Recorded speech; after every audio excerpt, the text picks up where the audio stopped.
In October 2000, the United Nations Security Council adopted Resolution 1325 on women, peace and security. In this resolution, the United Nations recognized the impact of war on women and the need to better address its consequences. A landmark document, it marks the first time the Security Council has addressed women's experiences of conflict and empowered them as actors of peaceful change. This was 15 years and a half ago. For International Women's Day, we therefore ask the question, how much has been achieved and how do we go forward? Women and children are the most affected by violent conflict.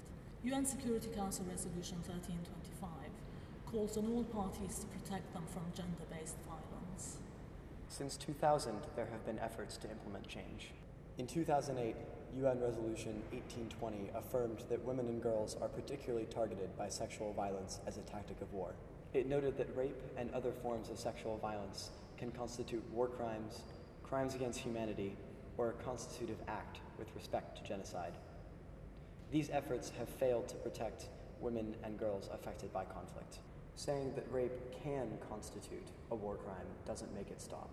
UNSC Resolution 1325 encouraged the incorporation of gender perspectives in all United Nations peace and security efforts. Between 1990 and 2000, only 11% of all peace agreements included reference to women. In 2014, 67% of all UN-supported peace agreements included references to women, peace and security. The UNSC Resolution 1325 reaffirmed women's essential role in the prevention and resolution of conflicts and called for their increased participations in the UN peace and security efforts.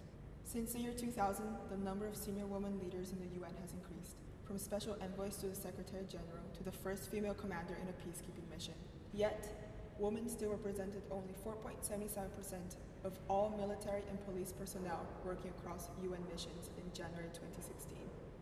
UNSC Resolution 1325 urged all member states to increase representation of women at all decision-making levels. Out of 193 UN member states, only 20 have female heads of state, and that says a lot.